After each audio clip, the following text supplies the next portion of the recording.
Welcome to Relevant Revitalization, where you will find out the good, bad, and ugly of church revitalization.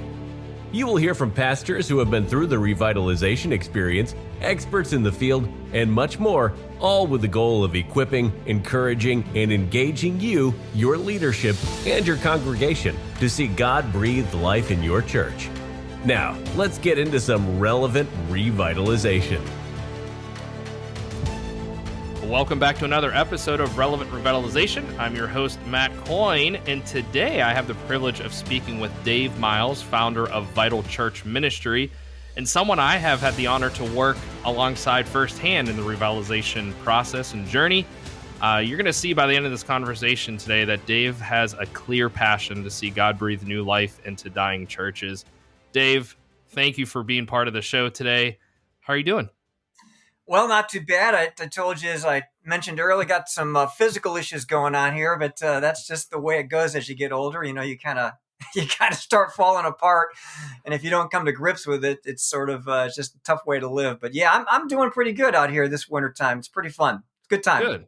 Good. Well, as we were saying, good thing you caught it now, and praying that heals quickly and whatever they need to do to make that get back on the links and get back on the water. So, thank you. Yeah. So, Dave, I shared a little bit about who you are, but can you share a little bit more just about who you are, your family life, experience, all that fun stuff? Sure. I grew up in a Christian family. I actually gave my life to Christ when I was in high school. Went to Taylor University for college. While I was there, I learned I'm a change guy. Met my wife there. We've been married for 43 years now, 3 daughters, live on the North Shore of Long Island. But learned that, as I went into pastoral ministry, I am a changed person. Had to come to grips with the fact that I'm probably more that than a long-term pastor. And so that's kind of led to this organization that we've started called VitalChurch Ministry, where we literally pastor churches, revitalize churches in some kind of transition or crisis. And it's not just churches that are down to 30 people. And, we don't really work with congregations that are so far gone that we can't, there's almost nothing you can do. I've pastored churches from 70 up to 1,100, lead pastor in those kinds of events where people have had perhaps major power struggles in leadership or division, or somebody has an affair, or major conflict. So those are the kinds of churches that we go in and revitalize. Yeah. I know part of what I love about Vital Church, I mean, if I wouldn't have asked to be part of your ministry if I didn't love it, but one of the things I really love is how I want to make sure the listeners know that you really do all aspects of that interim phase. I mean, I love how you send an interim pastor into the church already knowing what the taproot issue is or knowing where they need to focus, because so many interim pastors go in, I mean, how much time, I don't want to say waste, but how much time do they spend months trying to figure it out? But what I love about Vital Church is you have that through a diagnostic team, through the surveys, through interviews, telling the interim pastor, here's what we would like to focus on. Is there another way to explain that? Well, it's almost, we used to use a medical analogy: diagnosis, surgery, recovery. Churches don't like that. No one wants to believe that they're actually sick. Even the sick churches don't want to believe that they're actually sick, but that's essentially what we do. We call it discern, implement, follow up. But the diagnostic process actually is like a mirror and a map, and it reflects back to the church what they actually tell us. Mm-hmm. So we have this survey. It covers, it's very extensive with different levels of diagnosis. But say before we put an interim pastor in, the church goes through this diagnostic process, and we say to them, this mirror, this is what you're telling us. This is reality. Not what we're discovering. This is what you're telling us. In fact, I had a friend of mine was an accountant, a high-level accountant for a big firm in Manhattan, and he said to me once, talking about his job, he said, "Dave, the numbers tell a story." Mm. And so when we do a diagnostic, we got numbers, and the numbers, Matt, they tell a story. And so we tell the church, this is the story that you're telling us. And we simply affirm that story in the interviews, and you were part of that. Mm-hmm. And then we, as graciously as we can, tell the congregation, this is the story you're telling us, and here is a map through it. So the mirror is the diagnostic piece. The map is the surgery piece. That is what needs to do to correct or affirm those areas in the church. We want to affirm the really good stuff.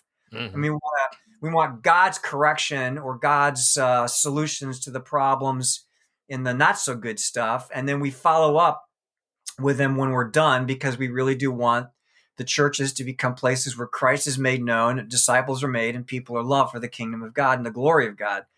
So that's kind of it right there. That's awesome. Yeah. And so Vital Church Ministry, check them out. And I'll remind you all at the end as well. Make sure you check them out. I mean, it's such an amazing ministry that you have going on there. And it's been good getting to know you all. But I have some questions for you. It's interesting what direction you went into diagnosing what is wrong with the church. As you said, so many churches don't want to admit there's a flaw. That everything is I always use the made up word hunky dunky. There's nothing wrong. It's just we brush it under the rug. So I guess my first question is, there are churches who know that something could be wrong, but how do you pinpoint what, as Vital Church says, that taproot issue? So how do you pinpoint what's wrong with the church? Yeah, that would be. I can answer the question, but the first thing that's wrong with every church is that we're all more sinful than we ever dared imagine. Keller used to describe. Yeah. And so Keller used to say that. So part of a diagnostic process is helping the church come to grips with the fact that before you ever call Vital Church or anybody else, you're already broken. And so coming into it with a posture of humility from that theological perspective, that's really important. And as an intentional interim or a diagnostic person, understanding that we're just as sinful as anybody in this church leads to the kind of humility that, frankly, it takes to actually help a church, come to grips with its stuff. Because you know what? I'm just as broken and sinful as anybody in that church, if not more so. Yeah. So how do we come to that taproot issue? It is a spiritual discernment process. We don't assume that we know the problem going in. We never assume it. Okay, and so in fact, one of the qualities we look for on our staff is that people who don't make those kind of assumptions and don't have anger issues at the local church because they've been hurt or offended or beat up by the church. I mean, we've all been beat up by the church, and we still love the church. But that spiritual discernment process, that is what we do, and it typically, and we're asking one question, Matt: what's the Spirit saying to this church? And then that's what we try to do as their interim pastor. Yeah. And so the diagnostic piece begins with, what's the Spirit say? Okay, and we do that by, first of all, collecting all kinds of data. We collect demographic data. That is who we are: gender, age groups, relational status, ethnicity, ages of kids. We collect that data because we want to know who we're talking about. Is this a mono-ethnic church, or is this a multi-ethnic church? Then we collect spiritual data, like when did people come to faith in Christ? How long have they been Christians? Rate of evangelism at the church. We collect all that data, and then we collect leadership data. Do they trust the leadership? What's the theological standing of the church? Where are they at emotionally and spiritually? Biblical beliefs. We evaluate their ministry. So all this data is collected from the congregation, like up front. And that data is analyzed. And that after that, so you're talking like we've had, in larger churches, you have hundreds and hundreds of people, thousands of data points. And that data, when put together, tells a story. And then when we do the interviews, because we have the data collection, data analysis, now we got the start of the story, then we have the interviews. And the interviews, and I'm talking about a tier 3 diagnostic. We have tier 1, tier 2, and tier 3. Tier 3 includes the interviews. Tier 1 and 2 don't, so you don't have a full picture. But tier 3 includes the interviews. That's what you and I did. Tier 3 actually affirms, challenges, tweaks the data as we understand it. And typically at that point, we then do a synthesis process after there's been, who knows how many interviews that our team has done. Most of them are volunteers. And we have a synthesis process typically on a Saturday afternoon. And we ask the team, in light of the collected data, in light of the interviews, and by the way, the collected data also includes what do you want to preserve, avoid, and achieve. All of that's put together, and we ask, what are the issues here? We make a list, and then out of those issues, they begin naturally to kind of coalesce among, into major topics. And then once we get the major topics, then we say, why is it that this is an issue? So, for example, let's say leadership is one of the major issues in a local church. And we got to ask, why is the leadership an issue? Elder board, okay? Why? Is it because they don't care? Like they just don't really care their direction of the church? Is it because they've got moral issues in their lives and those moral issues are undermining them? Is it because they're in conflict? What is it that's creating this issue with the leadership that is the problem? And when we answer that, using the example of leadership, now you got the taproot issue. And typically all the other issues flow out of that one taproot issue. And it's a discernment process. There's no mathematical formula for it. It's, what's the Spirit saying, and we go there. But it's based on the data, the conversations with the congregants, and the collective prayerful journey of the team to discern the mind of God for this congregation. So that's kind of the way we do it. Yeah, that's good. And I know there's probably so many listening right now going, that seems so overwhelming. That seems like such a long process. But Dave, I know you and I have talked about this, that, we're talking about the church. We're talking about the bride. I mean, there is no amount of work that's too much. I know it's cumbersome. I know there's going to be those seasons of despair. There's going to be those seasons of frustration, those seasons of anger.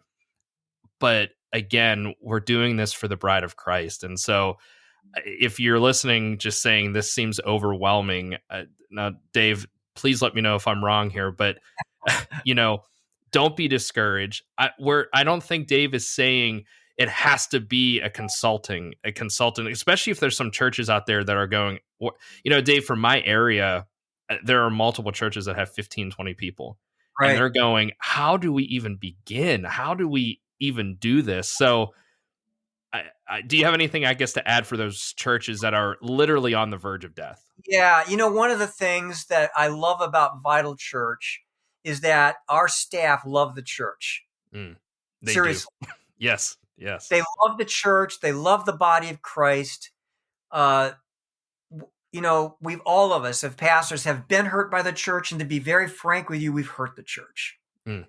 I mean, the church is a group of sinful people gathering together to worship and serve Jesus Christ because of the work of Christ on our behalf. And the pastors is just one of the sinful people that's part of it, right? Yeah. And so we love the church. And so what we've done for churches like what you're talking about is we actually have something called a tier 1 assessment that actually helps those congregations who just don't have the resources to invite, a group of people in to do this kind of level of study. And it's a great little tool. It's easy to take.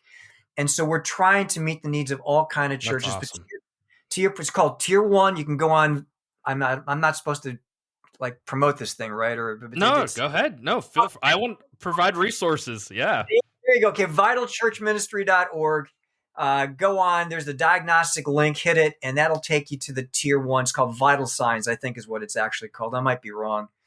But it's really cheap, and it's something that will give you a simple assessment tool that will help you decide what to do with your church and move it in God's ordained direction. Again, the goal for anybody listening on this podcast is to discern what God wants, what the Spirit wants, and to do that. And that's different every single time. It is never the same twice.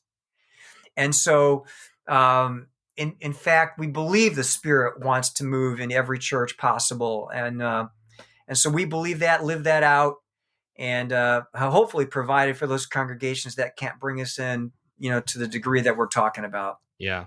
Well, thank you. Yeah. Thank you for sharing that. That's what I was getting to. I wanted you to promote that because I think it is a great tool. And again, those churches who are saying we can't, that's what we're trying to accomplish here through Relevant Revitalization. I want to provide resources for you to help your church. I mean, I get it. I get that it can be so overwhelming, but staying with the Taproot issue, Dave, how do you recommend dealing with that Taproot issue? What's the most effective way to do that? And I guess what I'm asking is, a church sees that Taproot issue. Do you recommend going to the biggest problems first, or do you recommend hitting those low-hanging fruit issues within the Taproot issue?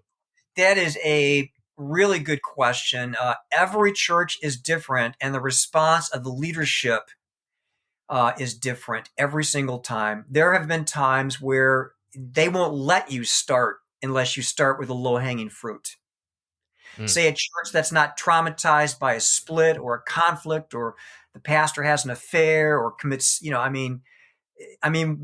of churches where pastors have, committed suicide. And so when you got that kind of a glaring issue, you got to go after that. That's big fruit, right? Yeah. So it really depends, but most of the time you start with a small fruit. You want easy wins. That's in our change model. Part of making change is discern the easy wins and do that. So while every church is different, to your point, the low-hanging fruit is probably the best place to start, because again, my experience is that when you're in the middle of a church in transition or crisis, it's oftentimes a 6-month journey for them to actually accept the realities of the diagnostic and the recommendations that follow. So to make any drastic change up front just doesn't work. And then, of course, unless you've got this major power blow up or conflict, or somebody's done something really terrible, or something really terrible has happened. Yeah. Another key issue when thinking about how you start with discerning the Taproot issue is this thing that I were talking about this beforehand, is the whole systems thing. Yeah. We have realized that more often than not, the presenting issue in a church in transition or crisis is not the issue. There's an issue beneath the issue. Yeah. And you got to think systemically. Otherwise, you don't solve the issue. I'll give you an example. And this is this medical thing. I thought I had tendonitis in my right elbow. Well, I did an MRI this week and found out, no, I don't have tendonitis. I have a torn tendon. I mean, if I was playing baseball, it'd be Tommy John surgery. Okay. That's the issue. Okay. The issue isn't tendonitis. I mean, that's part of the problem. But the real issue is I've got a torn ligament. Okay. So I'm never going to get well unless they deal with that issue. The same thing is true in these local churches. You got to find out why they do what they do and address that. And oftentimes those issues are emotional in nature. The issue, I'm trying to give an example without giving away any of the churches that I've pastored here, so that no one feels embarrassed. Let's say that a church just hasn't seen anybody saved for years. No one's being discipled. No one's coming to Christ. And so the solution to the issue is often seen as, we just got to instigate, an evangelism process. We just got to we got to start a disciple process. Well, that's probably not the real issue. The real issue is they've probably made a god out of their past, out of their former pastor, out of the way they used to do things. I mean, we've seen people make gods about the location of furniture, on I'm not kidding. I know. That's why I laugh. Yeah. There's no flag on the platform. People are furious. They're not furious about the fact that people aren't coming to Christ. They're angry about the fact that there's no flag or somebody took the flag off the podium. There's the issue. Yeah. And you see, and that's what you got to go after. And you can't do that fast. You got to do that by showing that Christ is the leader and Lord of this church. It doesn't matter if there's a flag on the platform. And that takes, in some cases, years. Yeah. But you got to begin to do that. Same thing on an emotional level. A lot of times the issue has to do with grief, loss. You got to go there before the actual presenting issue is actually developed or taken care of. And so a systems approach is a lot of times the way we actually deal with that taproot issue. You got to think that way, or the real problem isn't resolved and things actually don't change. Yeah. I like I said, I laugh because of the furniture thing. I mean, I've dealt with that. I've seen it, and it's, I would say, frustrating when you're trying to find, like you said, such a deep root issue of discipleship or evangelism, but mainly, or so often you look past what the little issues are, that, wow, this person has been angry for 15 years about more. So I'll share a story with you, Dave. I've never shared this with you. An elder from my previous church shared this story with me, him and his wife, and I feel comfortable doing this because they were just visiting on vacation. They were visiting a church on vacation. They walked in and everybody was sitting on the left side of the church. And so they go, oh, okay. So they went and sat on the right side of the church. It was an old Southern church. So, that look of the old, cathedral type of thing. And they're like, well, there's no room. So somebody came over and said, would you mind sitting on the left side of the church? And they said, okay. So they walked over, sat on the left side of the church. Afterwards, him and his wife were talking to somebody, and he just bluntly asked, he said, it was his wife who bluntly asked, is there a reason everybody sits on the left side? They said, yeah, we had a church split many, many years ago. And as a form of unity, we decided to all sit on the left side. And so my friend asked, who's an elder at our church, he goes, what was the issue? And the person goes, I have no idea what the issue was. And I'm like, and he goes, how long ago did it happen? He goes, oh, many, many, many years ago, 30, 40 years ago.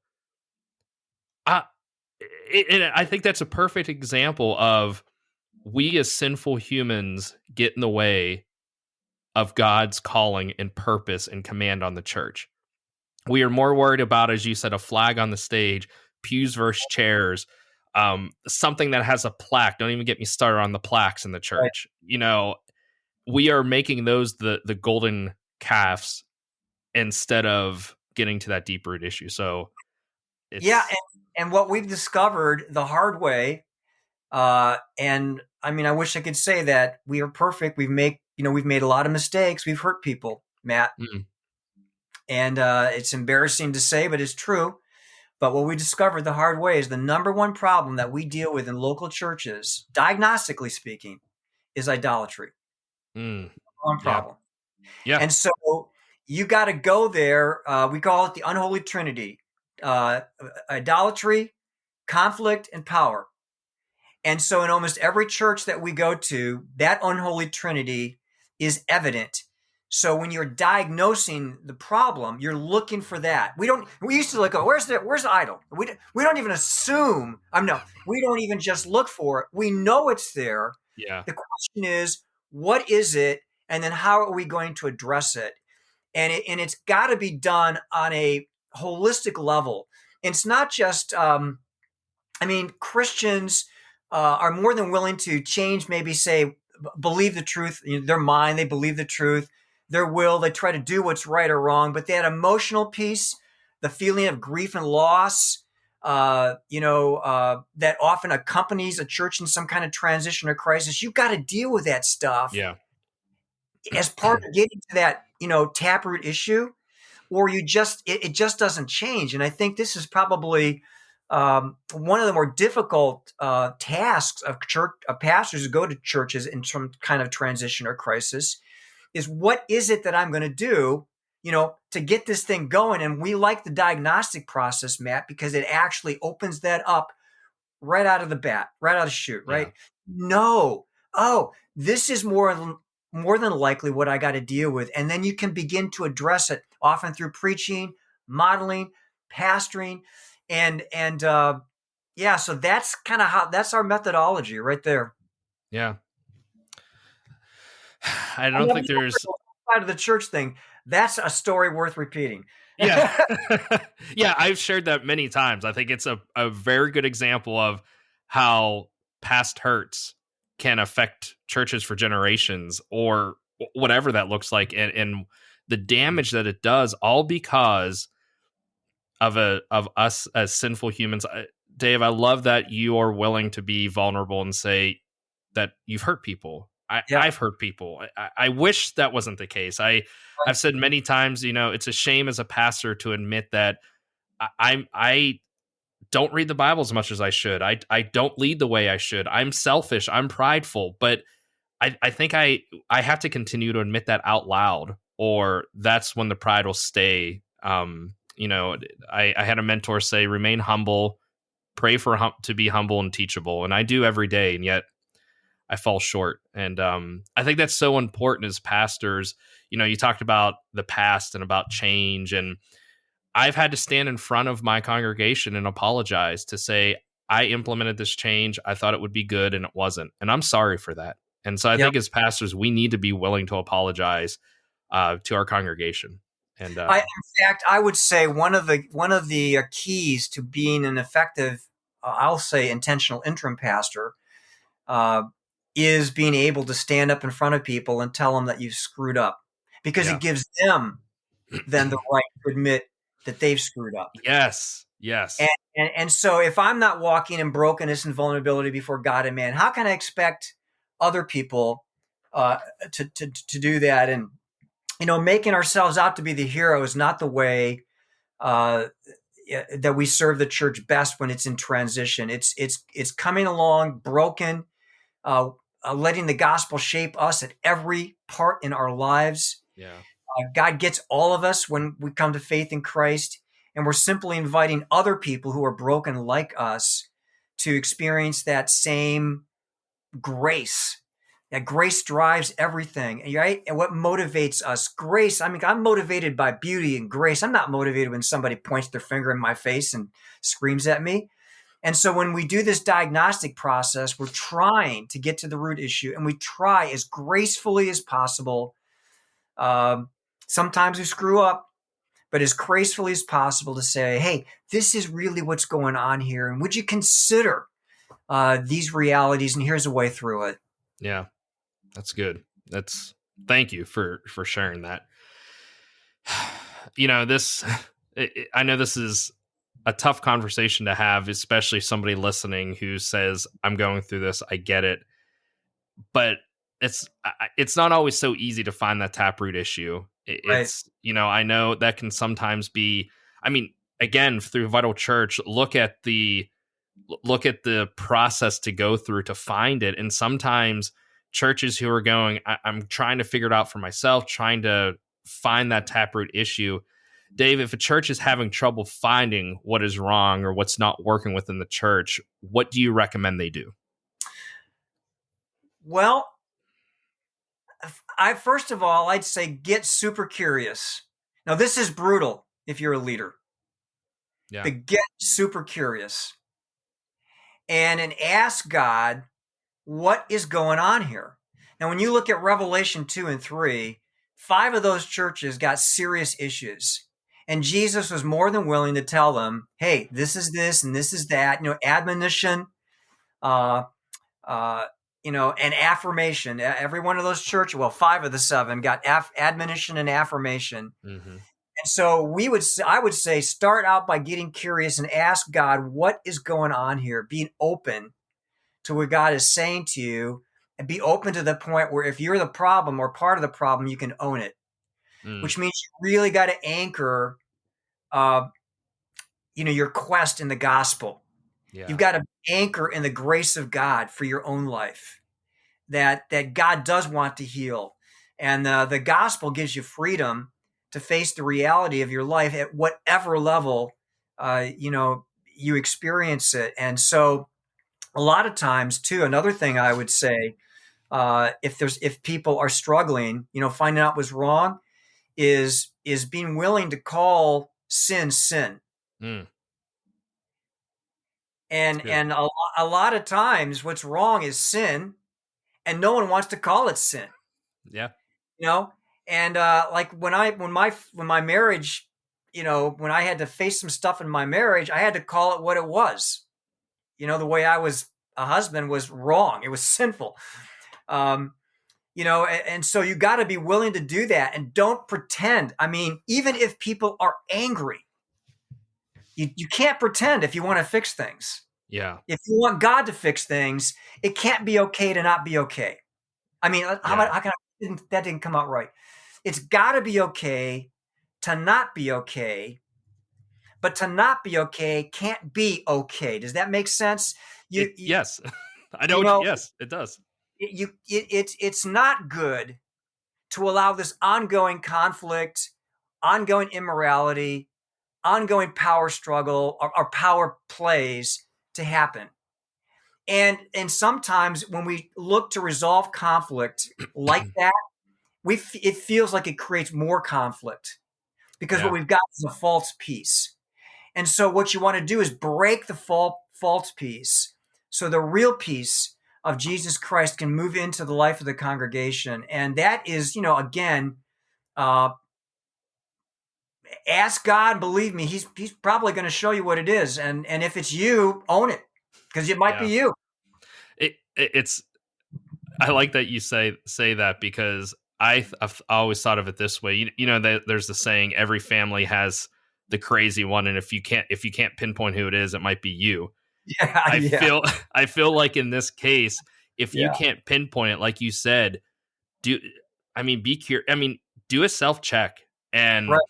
I know how tough that is. I think in Matthew 7, when Jesus says, "Why are you looking at the speck in the other's eye when you're ignoring the log in your own?" And I think so often, back a few minutes ago, that us as pastors, even if we're not the root issue, one, we got to do that self check and be willing to stand up front in front of your congregation and say, "Hey, we have an issue, and it begins with me. It Yep. begins with me, your leader, and I am promising you at this moment that we're gonna move forward. We're gonna do this together, but I need you to help me, the Lord. I'm going, whatever that looks like, beginning with your relationship with the Lord. But it might the reason, I've talked to pastors about this before, that you may be having issues with finding what's wrong is because you're not looking in the mirror. Right. And that's the hardest. The whole self-awareness thing is a large part of what it means to be an emotionally and spiritually healthy person. I mean, look at the Psalms, right? Mm, yeah. Uh, Full of self-awareness.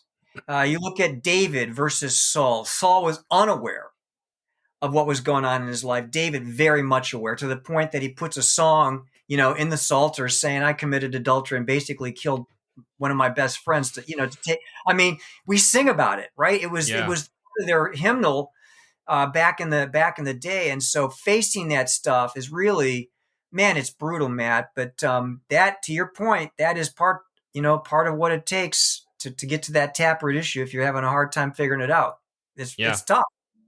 It is. Yeah.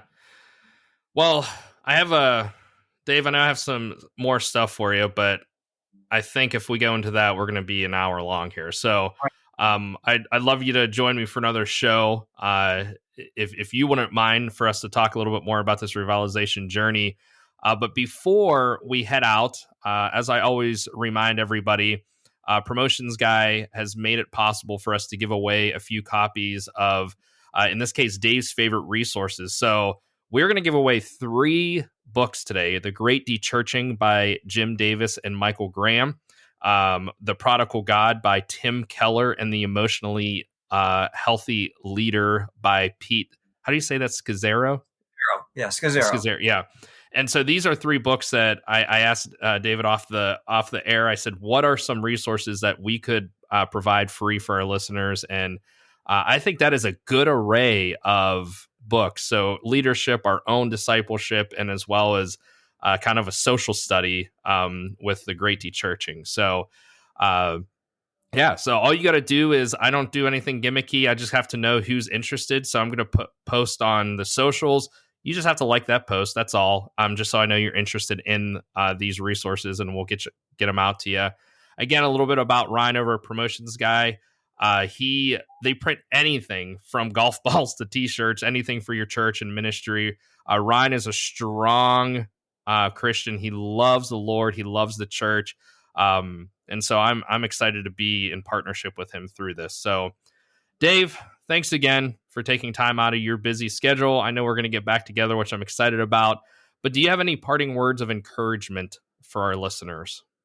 Just, I would say, hang on to the gospel, hang on to Christ, and embrace that grace as you're, the grace of God as you look to discern the issues that are undermining the, health of your church.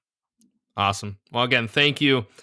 Finally, as I always want to say, my goal through this podcast is I want to equip, encourage, engage pastors in the revitalization process.